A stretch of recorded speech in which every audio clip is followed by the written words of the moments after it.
Pessoa física. Toda pessoa física tem personalidade jurídica. O artigo 2º do Código Civil adotou a teoria natalista. Dispõe o artigo: a personalidade civil da pessoa começa do nascimento com vida, mas a lei põe a salvo, desde a concepção, os direitos do nascituro. Extinção da personalidade das pessoas naturais, que são as pessoas físicas. Pode se dar pela morte, neste caso os requisitos são a certidão de óbito e o atestado por profissional competente, ou seja, o médico, e a morte presumida. O artigo 7º do Código Civil dispõe: pode ser declarada a morte presumida sem decretação de ausência. Inciso 1. Se for extremamente provável a morte de quem estava em perigo de vida. E 2. Se alguém, desaparecido em campanha ou feito prisioneiro, não for encontrado até 2 anos após o término da guerra.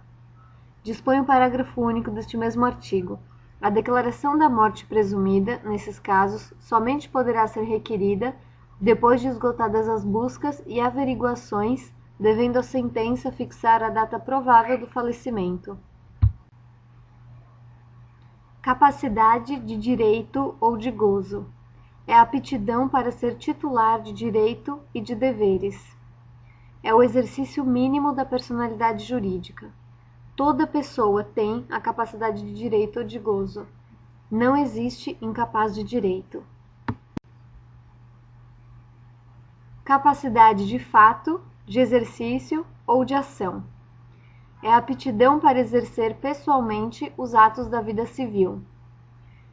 É o exercício máximo da personalidade jurídica. É requisito da capacidade o discernimento.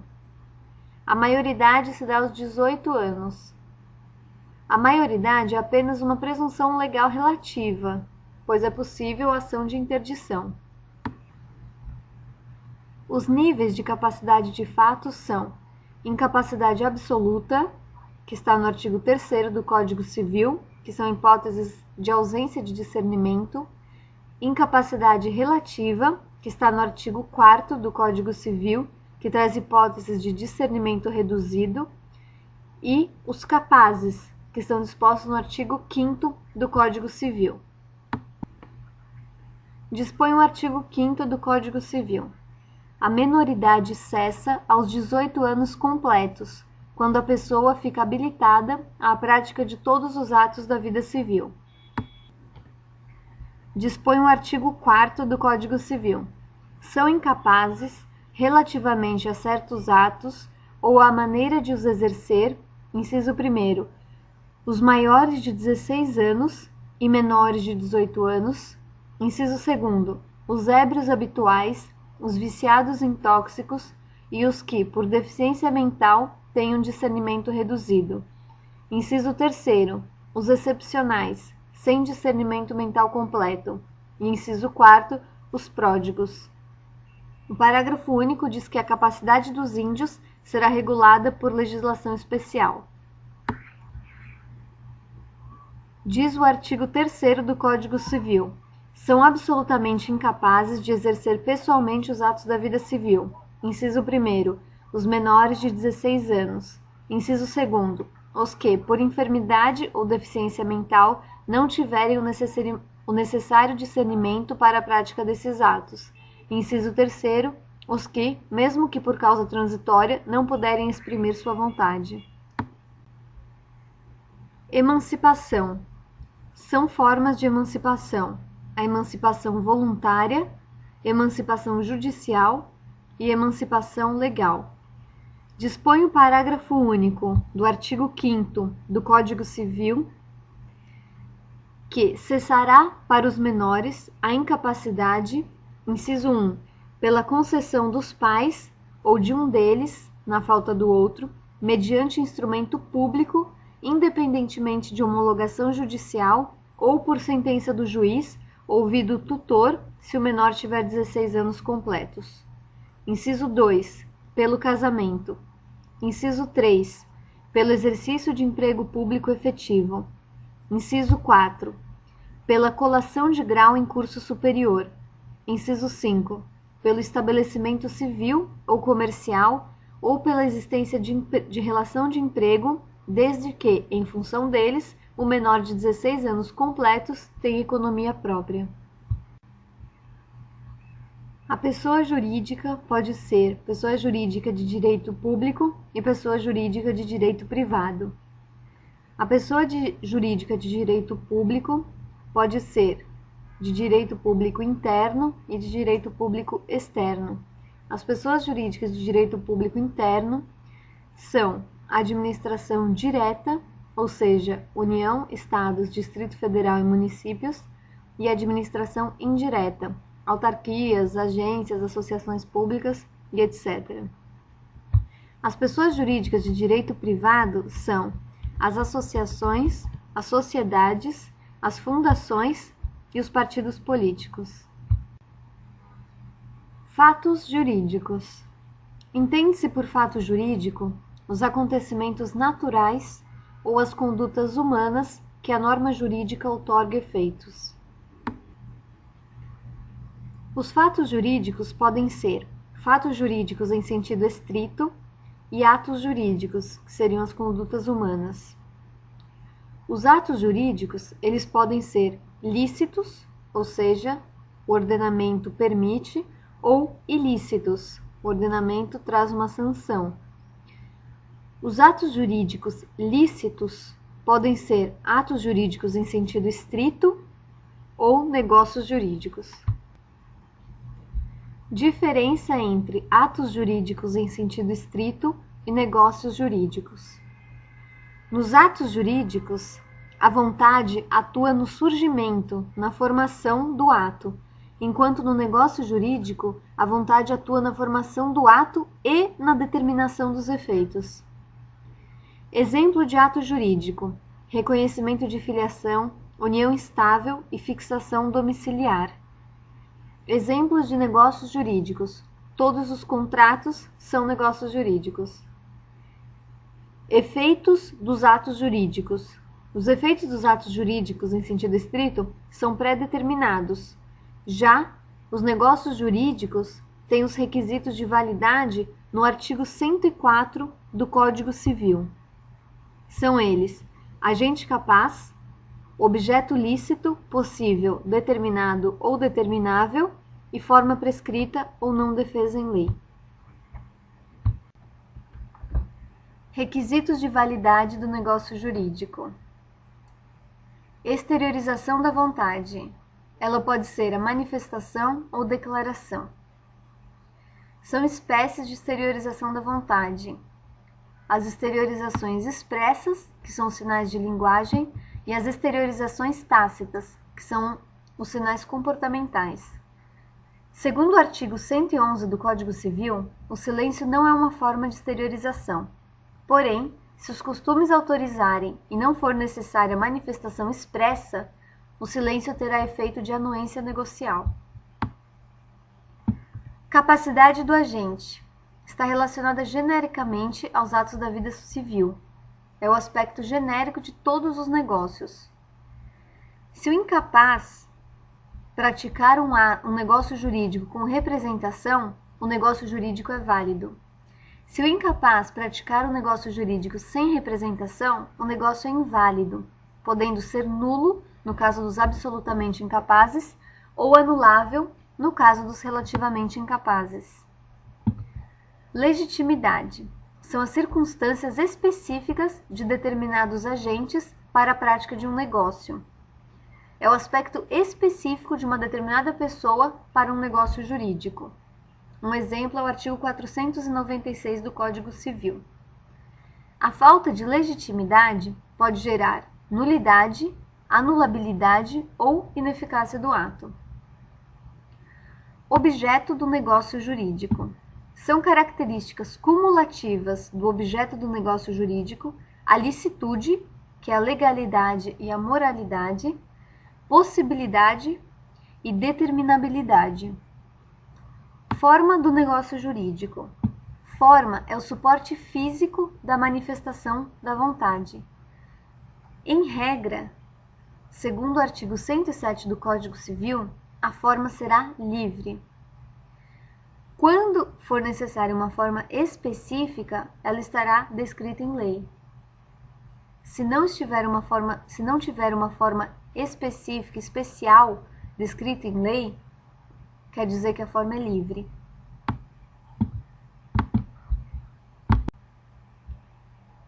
Invalidade do negócio jurídico. Tem duas espécies de invalidade do negócio jurídico: a nulidade e a anulabilidade. Diferenças entre nulidade e anulabilidade. Na nulidade, o interesse é do Estado. Já na anulabilidade, o interesse é da parte. A nulidade pode ser alegada de ofício, pelas partes ou pelo MP. Já a anulabilidade só pode ser alegada pelas partes.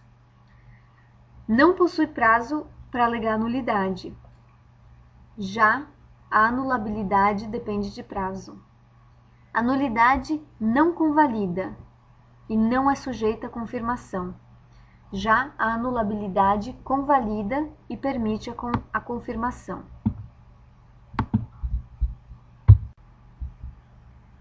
Vícios ou defeitos dos negócios jurídicos.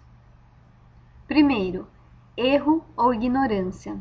Estão tratados do artigo 138 ao artigo 144 do Código Civil. Erro consiste numa falsa percepção da realidade. Segundo o artigo 138 do Código Civil, são anuláveis os negócios jurídicos quando as declarações de vontade emanam de erro substancial. Ignorância é o completo desconhecimento da realidade. Diferença entre erro acidental e erro essencial. O erro acidental recai sobre o aspecto secundário do negócio. Ele não anula o negócio jurídico e não gera direito à reparação pelas perdas e danos.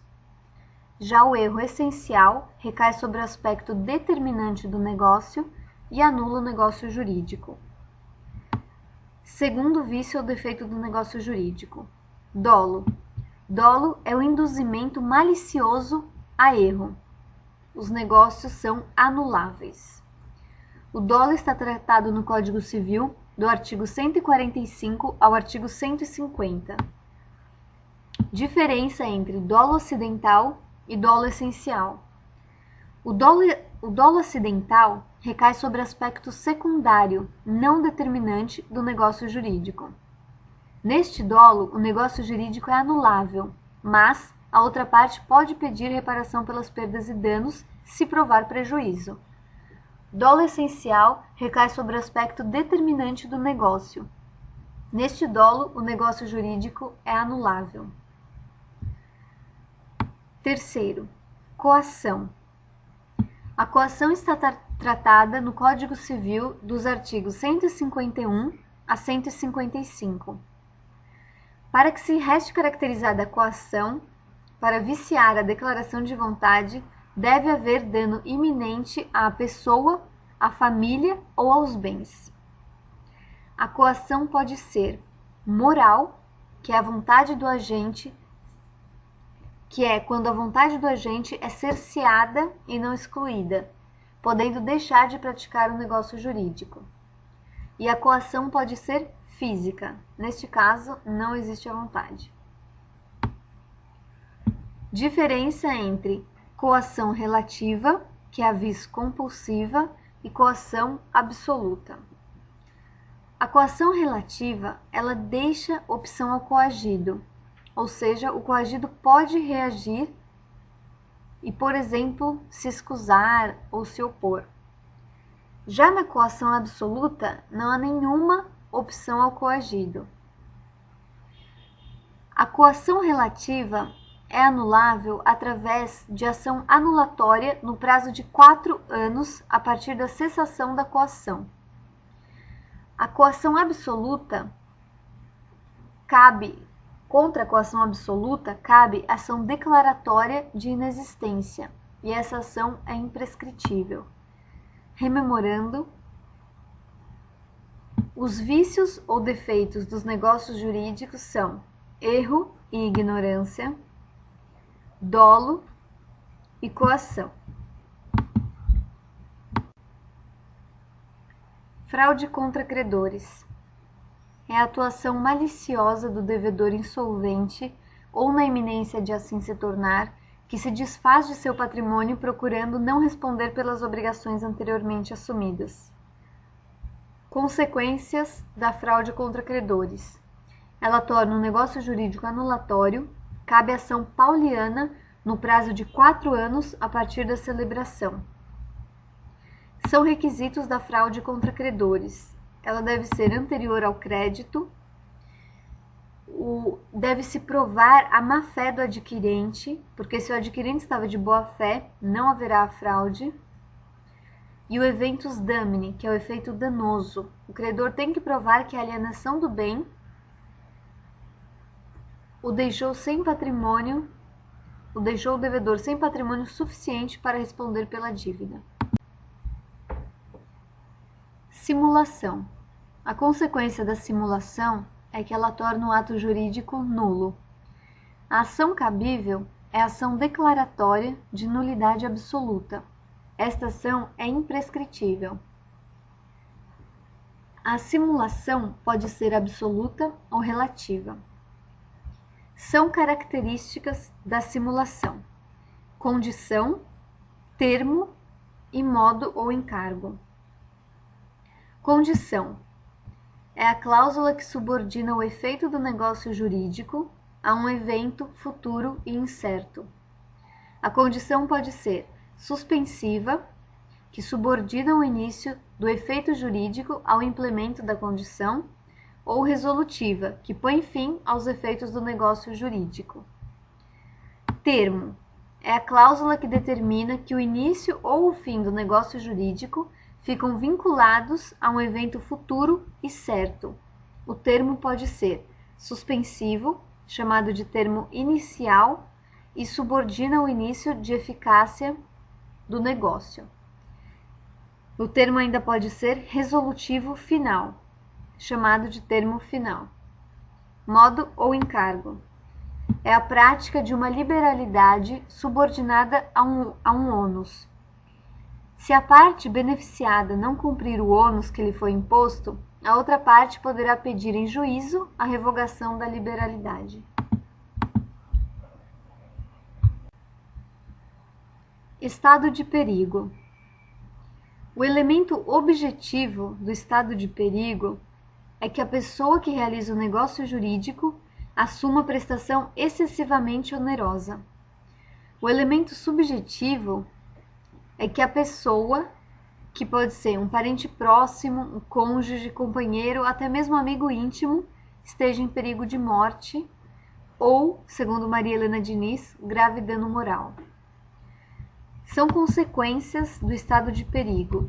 O negócio jurídico é anulável, cabe ação anulatória e o prazo para a ação é de 4 anos a contar da celebração.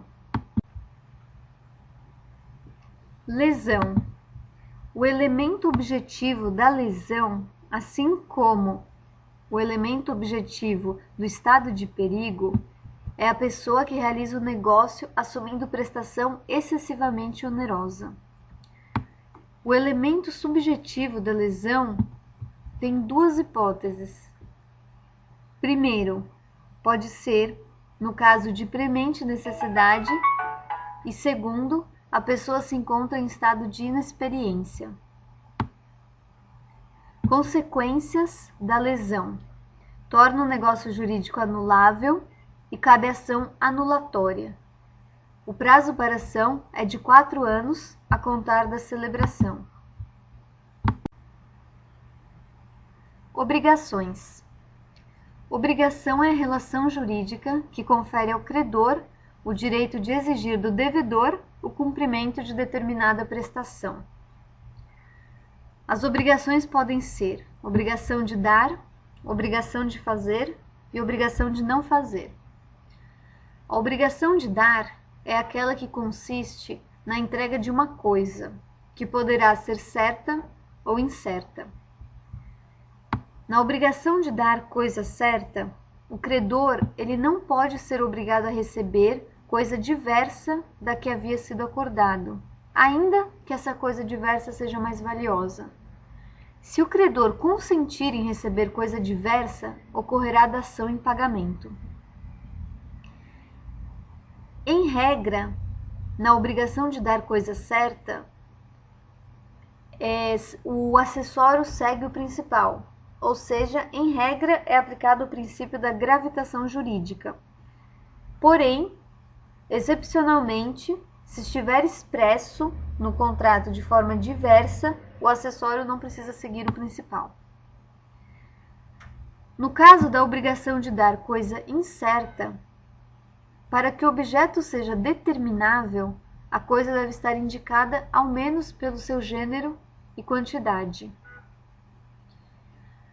A indicação da qualidade pode ser deixada para momento posterior. No silêncio, quem escolhe a coisa é o devedor, que deve respeitar o princípio do meio termo, ou da qualidade média.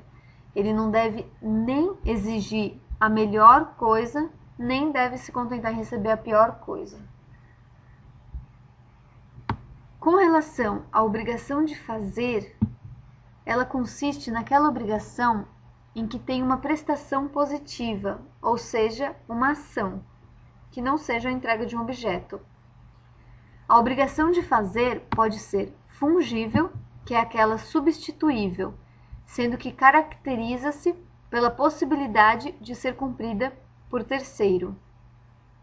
E a obrigação de fazer infungível é aquela insubstituível, personalíssima, intuito persona. No caso da obrigação infungível, se o credor aceitar que terceiro cumpra a prestação, ele não poderá depois pleitear indenização por perdas e danos. Porque quando o credor aceita que terceiro cumpra a prestação infungível, ela torna-se fungível. Ainda temos a obrigação de não fazer, que é aquela que consiste em um dever de abstenção. A conduta é negativa, caracterizando-se pela omissão. Responsabilidade civil. A responsabilidade civil decorre da violação de um dever primário que faz surgir um novo dever de reparar o dano resultante da violação. São elementos da responsabilidade civil: a conduta do agente, o dano e o nexo de causalidade. A conduta do agente pode ser uma ação ou uma omissão. Ela deve ser ilícita, voluntária, negligente ou imprudente, violando o direito ou causando dano a outrem. Dano. Dano é a lesão, a deteriorização ou inutilização dos bens. E deve haver um nexo de causalidade, que é causa e efeito entre a conduta e o resultado. Distinção entre responsabilidade subjetiva e responsabilidade objetiva. A responsabilidade subjetiva está tratada no artigo 927, caput do Código Civil. São elementos da responsabilidade subjetiva: a conduta, o dano, o nexo causal e a culpa. Então, a diferença é que na responsabilidade subjetiva analisa-se a culpa. A responsabilidade objetiva está tratada no artigo 927, parágrafo único do Código Civil. Seus elementos são conduta, dano e nexo causal. Ou seja, na responsabilidade objetiva não se analisa culpa. Risco-proveito é aquele em que, se a atividade traz algum proveito para mim, eu vou responder pelo risco de exercer essa atividade. E risco criado é aquele em que, se a atividade criar risco a outrem, aquele que exerce a atividade responderá objetivamente. Dano. O dano patrimonial, material, pode ser dano emergente ou lucro cessante. O dano emergente é o que efetivamente se perdeu, e o lucro cessante é o que razoavelmente deixou-se de ganhar. Contrato é todo negócio jurídico bilateral que visa a criação, modificação, extinção ou conservação de direitos e deveres. Fases contratuais. São 3 fases contratuais. A primeira fase são as negociações preliminares. Em regra, nessa fase não existe responsabilidade civil. Excepcionalmente, haverá responsabilidade se houver violação dos deveres objetivos. Segunda fase, contrato preliminar. Deve conter todos os requisitos do contrato definitivo, que estão no artigo 462 do Código Civil. Terceira fase, contrato definitivo. Devem ser observadas todas as regras para a validade do negócio, sem qualquer exceção. Vício redibitório. É todo defeito oculto na coisa que a torna imprópria ao uso a que se destina ou que lhe diminui excessivamente o valor. São requisitos do vício redibitório: o desconhecimento do vício e a aquisição onerosa. Opções em caso de vício redibitório: abatimento proporcional do preço, que é a ação quanti minoris, e o desfazimento do negócio, ação redibitória. Evicção é a perda de um bem fundada em motivo jurídico anterior. A pessoa que perdeu o bem, que é o evicto, poderá pedir indenização à pessoa que lhe vendeu a coisa.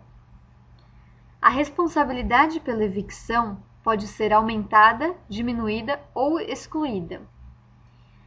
Segundo o artigo 479 do Código Civil, a resolução poderá ser evitada, oferecendo-se o réu a modificar equitativamente as condições do contrato.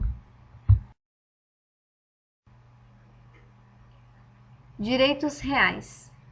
Aquisição da propriedade pode se dar de 2 formas: originária ou derivada.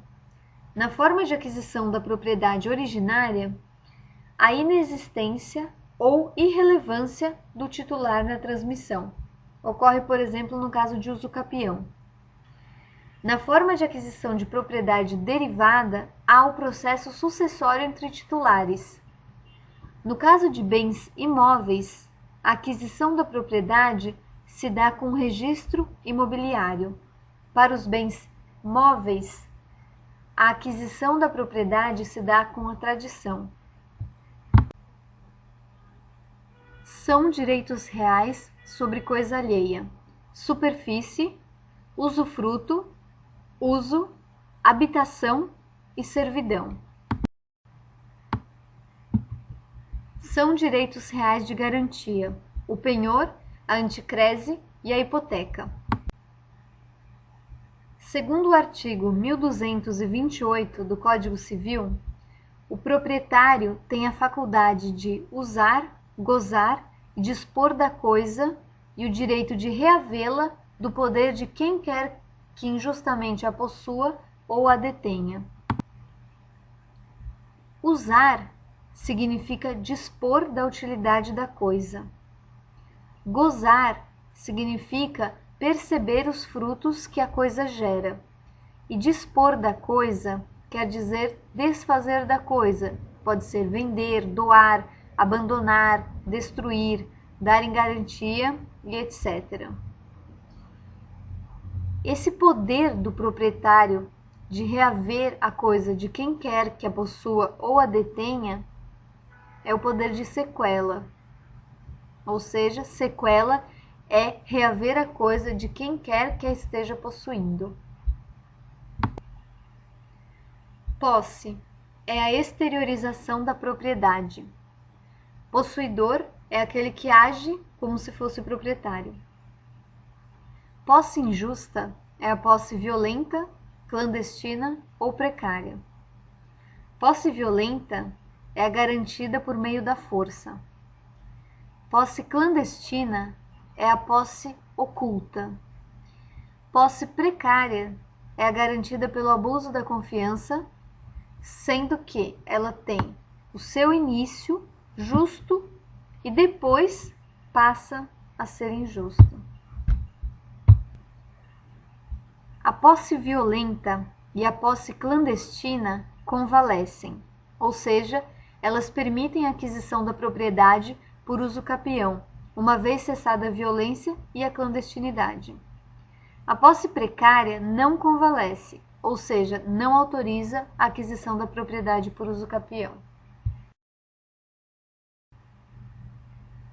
Turbação, esbulho e ameaça. Turbação é a ação de manutenção da posse. É uma agressão à posse que não priva o possuidor dessa posse. O esbulho é a ação de reintegração. É uma agressão à posse que priva o possuidor dessa posse. A ameaça é o interdito proibitório. Na ameaça, a agressão ainda não aconteceu. Casamento. Casamento é a união civil entre homem e mulher a fim de estabelecer vínculo conjugal. Dispõe o artigo 1514 do Código Civil. O casamento se realiza no momento em que o homem e a mulher manifestam perante o juiz a sua vontade de estabelecer vínculo conjugal e o juiz os declara casados.